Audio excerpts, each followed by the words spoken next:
Le bon gros géant de Roald Dahl, chapitre 13, les rêves. Page 117 de l'édition Folio Junior. Le bon gros géant était installé à sa table dans la caverne et s'était mis à sa besogne. La besogne, c'est le travail. Sophie, assise en tailleur sur le plateau de la table, juste à côté de lui, le regardait travailler. Le seul beau rêve qu'il avait attrapé ce jour-là était enfermé dans son bocal, posé un peu plus loin. Avec beaucoup de soin et de patience, le bon gros géant, muni d'un énorme crayon, était en train d'écrire quelque chose en lettres d'imprimerie sur un morceau de papier. « Qu'est-ce que vous écrivez ? Demanda Sophie. Chaque rêve a sa propre étiquette collée sur son bocal, expliqua-t-il. Sinon, comment pourrais-je le retrouver si je suis pressé ? Et vous pouvez vraiment dire à coup sûr de quel genre de rêve il s'agit, rien qu'en l'écoutant ? Interrogea Sophie. Bien sûr que je le peux, assura le bon gros géant sans lever les yeux. Mais comment faites-vous ? C'est juste la façon dont il bourdonne qui vous le dit ? C'est à peu près ça, répondit le beau gros géant. Chaque rêve fait sa propre musique vrombironnante, et mes faramidales grandes oreilles peuvent entendre cette musique. Par musique, vous voulez dire les airs ? Non, je ne veux pas dire des airs. Alors, qu'est-ce que vous voulez dire ? Les hommes de terre ont leur propre musique. Vrai ou faux ? Vrai, approuva Sophie. Ils ont toutes sortes de musiques.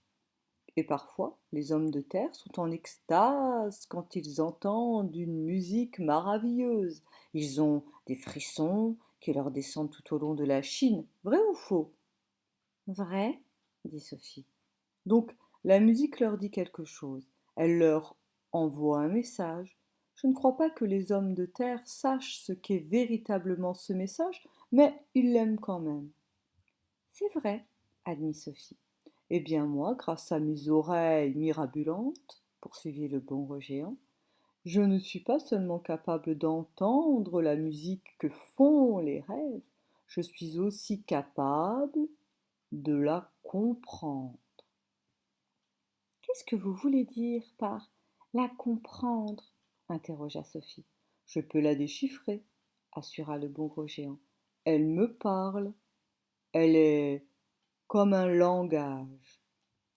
Je trouve que c'est un peu difficile à croire, dit Sophie. Je parie que tu as également du mal à croire aux farfoulets, continua le bon gros géant. Et tu ne crois pas non plus qu'ils viennent des étoiles pour nous voir de temps en temps. Bien sûr que je n'y crois pas, trancha Sophie. Le bon gros géant la regarda gravement, de ses yeux immenses. J'espère que tu me pardonneras, reprit-il, si je te dis que les hommes de terre se croient très intelligents, alors qu'ils ne le sont pas du tout. Ce sont presque tous des pas grand-chose et des rien du tout. Je vous demande pardon, s'indigna Sophie. L'ennui avec les hommes de terre, poursuivit le bon gros géant, c'est qu'ils refusent de croire aux choses qu'ils n'ont pas vues devant leur museau. Bien sûr que les farfoulés existent, j'en rencontre souvent, et même je bavardouille avec eux. Ayant ainsi parlé, le bon gros géant se détourna de Sophie d'un air dédaigneux et se remit à écrire. Lorsqu'on est dédaigneux, c'est qu'on regarde les gens de haut. C'est une forme de mépris. On les considère comme inférieurs. Sophie s'avança pour pouvoir lire ce qu'il avait déjà écrit. Les lettres étaient grandes et grasses, mais pas très bien formées. Voici ce que Sophie lut. Ce rêve raconte comment je sauve mon professeur de la noyade. Je plonge dans la rivière depuis un pont très haut et je ramène mon professeur sur la rive, puis je lui fais du mouche à mouche. Du quoi? S'étonna Sophie. Le bon gros géant cessa d'écrire et releva lentement la tête. Ses yeux se fixèrent sur le visage de la fillette. Je t'ai déjà dit, expliqua-t-il d'une voix douce, que je n'ai jamais été à l'école. Je suis plein de fautes, mais je n'y peux rien, je fais de mon mieux. Toi-même, tu es une charmante petite fille. Mais rappelle-toi que tu n'es pas vraiment mademoiselle qui sait tout. Je suis désolée, s'excusa Sophie. Vraiment désolée. C'est très mal élevé de ma part de vous corriger sans cesse. Le beau géant la contempla pendant encore un moment, puis il baissa à nouveau la tête et reprit sa tâche laborieuse. Dites-moi honnêtement, demanda Sophie, si vous souffliez ce rêve dans ma chambre pendant que je dors, est-ce que je rêverais bel et bien que je sauve mon professeur de la noyade en plongeant du haut d'un pont? Plus que ça, assura le bon gros géant, bien plus que ça. Mais je ne peux pas grafouiller tout ce qui se passe dans ce rêve sur un minuscule bout de papier. Il se passe bien d'autres choses, évidemment. Le bon gros géant posa son crayon sur la table et colla l'une de ses immenses oreilles contre la paroi de verre du bocal. Puis il écouta attentivement pendant environ 30 secondes. Ce rêve a une très belle suite, dit-il en hochant sa longue tête d'un air solennel. Il a une fin fantabuleuse. Comment finit-il? Demanda Sophie. S'il vous plaît, dites-moi. Avec ce rêve-là, répondit le beau géant, tu rêverais que, le lendemain du jour où tu as sauvé ton professeur de la noyade, tu arrives à l'école et que tu vois les 500 autres élèves de l'école, tous réunis, ainsi que tous les professeurs. Il y a le directeur de l'école qui est là et qui dit: je voudrais que toute l'école acclame Sophie qui a eu le courage de sauver la vie de notre excellent professeur d'arithmétique, monsieur Figgins, qui a été malencontreusement poussé du haut du pont par notre professeur de gymnastique, mademoiselle Amelia Upscotch. Pour Sophie, hip hip hip, hurrah! Alors, toute l'école en délire t'acclamerait aussitôt en criant bravo, et après cela, monsieur Figgins te donnerait toujours 10 sur 10 en écrivant très bien Sophie dans ton livre d'exercice, même si tes additions étaient complètement embrouillaminées. Et c'est à ce moment-là que tu te réveillerais. J'aime bien ce rêve, dit Sophie. Bien sûr que tu l'aimes, reprit le bon gros géant. C'est une excellente bouille de gnome. Il lécha le dos de l'étiquette et la colla sur le bocal. D'habitude, j'écris davantage de choses sur les étiquettes, dit-il. Mais tu me regardes, et ça me rend nerveux. Je peux aller m'asseoir ailleurs, proposa Sophie. Non, non, reste là, dit le bon gros géant. Regarde dans le bocal et je pense que tu verras le rêve. Sophie scruta l'intérieur du bocal et elle distingua en effet la silhouette translucide, c'est-à-dire transparente, de quelque chose qui avait la taille d'un œuf. Le rêve avait une touche de couleur vert pâle, douce et luisante, qui lui sembla d'une grande beauté. Cette petite forme oblongue et flasque, au reflet vert, reposait paisiblement au fond du bocal, à peine parcouru de faibles pulsations qui lui imprimaient un mouvement régulier et presque imperceptible, comme une délicate respiration. Il bouge, s'écria Sophie. Il est vivant. Bien sûr qu'il est vivant. Qu'est-ce que vous allez lui donner à manger? Il n'a pas besoin de nourriture, assura le bon gros géant. Oh, c'est cruel, protesta Sophie. Tout ce qui est vivant a besoin de nourriture, d'une manière ou d'une autre. même les arbres et les plantes. Le vent du nord est vivant, il bouge, il te caresse la joue et les mains, mais personne ne le nourrit, fit remarquer le bon gros géant. Sophie resta silencieuse. Cet extraordinaire géant dérangeait ses idées reçues. Ses idées reçues, c'est-à-dire toutes les opinions qu'on peut avoir sur les choses. Ici, Sophie est un petit peu déstabilisée par le bon gros géant, parce qu'il lui fait voir les choses de façon complètement différente. Il change toutes ses habitudes. Il semblait l'initier à des mystères qui dépassaient son entendement. Son entendement, c'est-à-dire sa capacité à comprendre les choses. Un rêve n'a besoin de rien, poursuivit le bon gros géant. Si un beau rêve, si c'est un beau rêve, il attendra paisiblement qu'on le délivre pour qu'il puisse faire son travail. Si c'est un mauvais rêve, il se débattra pour essayer de s'échapper. Le bon gros géant se leva, se dirigea vers l'une des nombreuses étagères et y plaça le bocal parmi les milliers d'autres. Est-ce que je pourrais voir d'autres rêves demanda Sophie.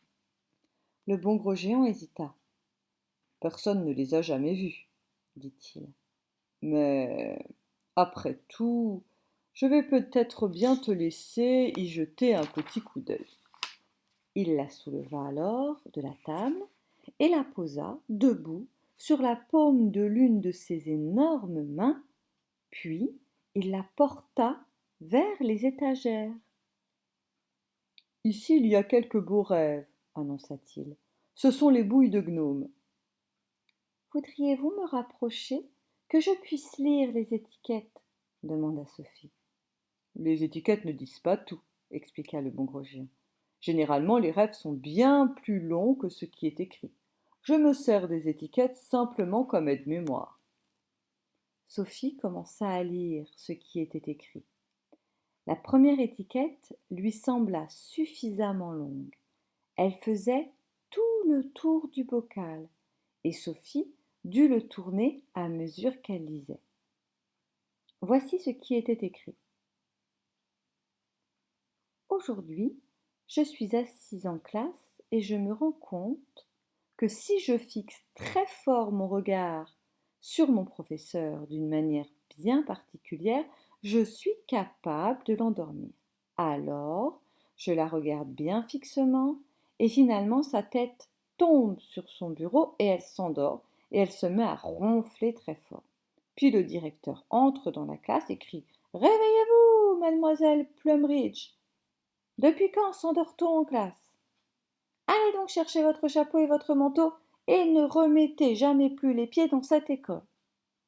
Mais aussitôt, j'endors également le directeur, qui tombe lentement par terre, comme un morceau de gelée, et il reste étendu là, en un petit tas, et se met lui aussi à ronfler, et encore plus bruyamment que mademoiselle Plumridge.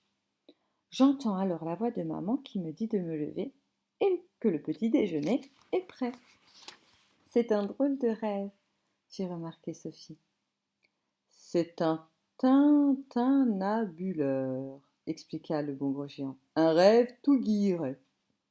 Sophie pouvait voir dans le bocal, sous le bord de l'étiquette, le rêve hypnotiseur qui reposait paisiblement au fond. Il était également vert pâle et animé lui aussi de faibles pulsations, mais semblait un tout petit peu plus grand que l'autre. Est-ce que vous avez des rêves exprès pour les filles et exprès pour les garçons interrogea Sophie. Bien sûr, répondit le bon gros géant. Si je donne un rêve de fille à un garçon, même si c'est un fantastoc rêve de fille, il se réveillera en disant que le rêve insipide est désexécrable. C'est sûrement ce que dirait un garçon, approuva Sophie. Tout cela sur les étagères sont des rêves de filles, indiqua le bon gros géant. Et est-ce que je pourrais voir un rêve de garçon demanda Sophie. Tu peux, dit le bon gros géant, en l'élevant jusqu'à une étagère plus haute. Et voici ce qui était écrit sur l'étagère sur l'étiquette du bocal le plus proche qui contenait un rêve de garçon. Je me suis fabriqué une splendide paire de bottes à ventouses, et quand je les mets, je suis capable de marcher le long du mur de la cuisine et même au plafond. Et puis je suis justement en train de marcher la tête en bas, au plafond, quand ma grande sœur entre et commence à crier après moi, comme elle le fait toujours en demandant qu'est-ce que je fais là à marcher au plafond. Alors je la regarde et je souris et je lui dis tu me fais sans arrêt grimper au mur, et bien cette fois c'est pour de bon. Je trouve ce rêve plutôt idiot, dit Sophie. Ce ne serait pas la vie d'un garçon, assura le bon gros géant en souriant. Celui-là aussi, c'est un tintinabuleur. Bon, tu en as peut-être assez vu à présent. Je voudrais encore lire un rêve de garçon, demanda Sophie. Sur une étiquette, il était écrit le téléphone sonne dans la maison et mon père décroche. Et de sa voix très sérieuse qu'il utilise toujours au téléphone, il dit Monsieur Simpkins à l'appareil. Là-dessus, il devient tout pâle et sa voix devient toute drôle. Et il dit Quoi Comment Qui ça Puis il dit ensuite Oui, monsieur le président. Je comprends, monsieur le président. Mais c'est sûrement à moi que vous voulez parler, monsieur le président, pas à mon petit garçon. Alors, le visage de mon père passe du blanc au violet et il se met à suffoquer, comme s'il avait un homard coincé dans la gorge. Et finalement, il dit Oui, monsieur le président. Très bien, monsieur le président. Je vais le chercher, monsieur le président. Puis, il se tourne vers moi et il me dit d'une voix très respectueuse Tu connais le président des États-Unis Et je réponds Non, mais j'imagine qu'il a dû entendre parler de moi. Après cela, j'ai une longue conversation au téléphone et je dis des choses comme Je préfère m'en occuper moi-même, monsieur le président, vous allez tout rater si vous faites ça à votre idée. Et mon père a les yeux qui lui sortent de la tête. Et à ce moment-là, j'entends la vraie voix de mon père qui me dit de me lever, espèce de paresseux, sinon je serai en retard à l'école. Les garçons sont fous, commenta Sophie. Laissez-moi en lire encore un autre. Voici ce qui était écrit sur l'étiquette d'à côté. Je suis en train de prendre un bain et je m'aperçois que, si je presse très fort sur mon nombril, je sens quelque chose de tout drôle en moi. Et soudain, mes bras et mes jambes ne sont plus là. En fait, je suis devenue absolument invisible tout partout.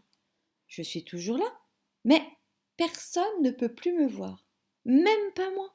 Là-dessus, ma mère entre et dit Où est ce môme Il était dans la baignoire, il y a une minute. Il n'a sûrement pas déjà fini de se laver. Alors moi je dis Je suis là. Et ma mère dit Où ça Et je réponds Ici. Et elle se met à crier Henri, viens vite. Et quand mon papa arrive, à toute vitesse dans la salle de bain, je suis en train de me laver et mon papa voit le savon qui voltige dans l'air. Mais bien sûr, il ne me voit pas. Et il crie Où es-tu Où es-tu Et moi je réponds Ici. Et lui, il demande Où Et moi je réponds Ici. Et il demande Où Et je réponds Ici. Alors il dit le savon, il vole. Ensuite, j'appuie à nouveau sur mon nombril et je redeviens visible. Mon papa est tout en dessus-dessous et il dit Tu es le môme invisible. Et moi je dis Maintenant je vais m'amuser un peu. Alors, quand je sors du bain et que je me suis essuyée, je mets mon peignoir et mes pantoufles et j'appuie encore sur mon nombril pour devenir invisible. Ensuite, je sors et je me promène dans les rues. Moi, bien sûr, je suis invisible, mais pas ce que j'ai sur le dos. Et quand les gens voient un peignoir et des pantoufles qui avancent tout seuls avec personne dedans, c'est la panique. Et tout le monde crie Un fantôme Un fantôme Et les gens crient dans tous les coins et des grands policiers costauds prennent la fuite en voyant ça. Et surtout, le mieux, c'est que j'aperçois mon professeur d'algèbre qui sort d'un bar et je m'avance vers lui avec mon peignoir qui flotte dans l'air et je lui fais Bouh Il pousse un cri d'horreur et il retourne dans le bar à toute vitesse. Et c'est à ce moment-là que je me réveille, heureux, comme un vent follet. C'est tout à fait ridicule, dit Sophie. Malgré tout, elle ne peut s'empêcher d'appuyer sur son propre nombril pour voir si quelque chose se passait. Mais rien de particulier ne se produisit. Les rêves sont des choses très mystérieuses, expliqua le bon gros géant, et les hommes de terre n'y comprennent rien. Même les professeurs, avec les plus gros cerveaux, n'y comprennent rien. Tu en as vu assez? Encore un dernier, demanda Sophie. Celui-là, là-bas. Et elle se mit à lire l'étiquette. J'ai écrit un livre, et il est tellement passionnant que personne ne peut plus s'en détacher. Dès qu'on a lu la première ligne, on est si accroché qu'on ne peut plus s'arrêter jusqu'à la dernière page. Partout dans les villes, les gens se cognent les uns contre les autres parce qu'ils ont le nez plongé dans mon livre. Et les dentistes le lisent en essayant d'arracher les dents en même temps.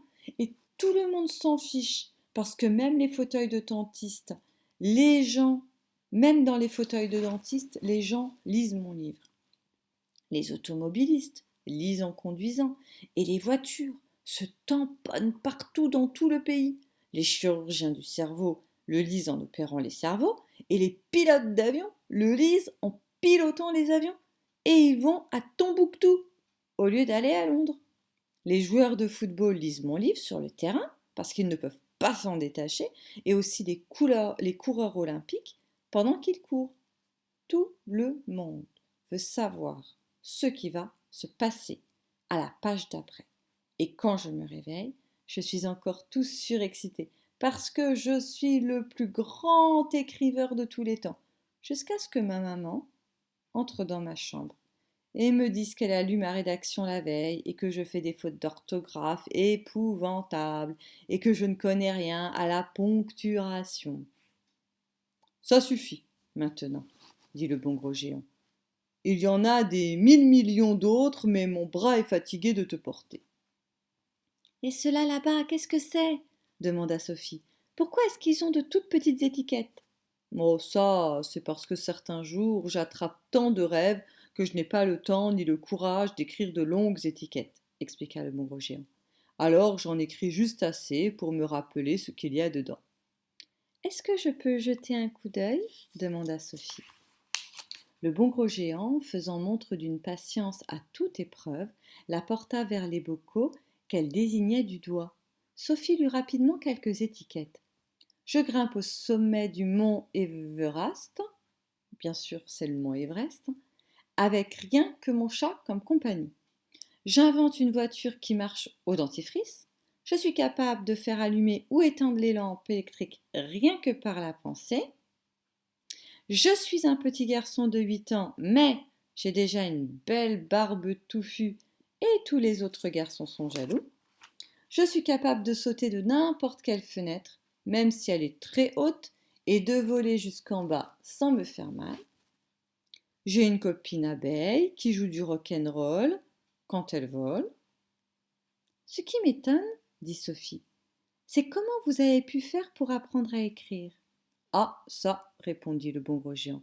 Je me demandais bien dans combien de temps tu me poserais cette question. C'est tout à fait merveilleux d'y être parvenu sans aller à l'école, remarqua Sophie. Comment donc avez-vous fait? Le bon gros géant traversa la caverne et ouvrit une petite porte secrète aménagée dans le mur. Il en retira un vieux livre, tout abîmé. Aux yeux d'un humain, c'était un livre normal, mais dans la main énorme du géant, il avait l'air d'un timbre-poste. Une nuit, dit le bon gros géant, j'étais en train de souffler un rêve par une fenêtre et tout à coup j'aperçois ce livre posé sur la table de chevet et à côté du lit d'un petit garçon. J'en avais vraiment très envie, crois-moi, mais je n'ai pas voulu le voler, je ne ferai jamais une chose pareille. Et comment avez-vous fait pour l'avoir? Interrogea Sophie. Je l'ai emprunté, répondit le bon gros géant avec un sourire. Je l'ai momentanément emprunté. Depuis combien de temps? Demanda Sophie. Oh, 80 ans environ, pas plus, et je le remettrai bientôt là où je l'ai pris. Et c'est comme ça que vous avez appris à écrire? S'étonna Sophie. Je l'ai lu et relu des centaines de fois. expliqua le bon gros géant, et je le relis encore, en apprenant chaque fois de nouveaux mots que je m'exerce à écrire. C'est une histoire d'Élexie savouricieuse. Sophie prit le livre dans la main du géant. Nicolas Nickleby, dit-elle à voix haute. Par Charles Dickens, précisa le bon gros géant. Par qui? S'étonna Sophie. Au même instant, un bruit terrifiant retentit à l'extérieur de la caverne, un bruit de trépignement. Qu'est-ce que c'est que ça? S'exclama Sophie.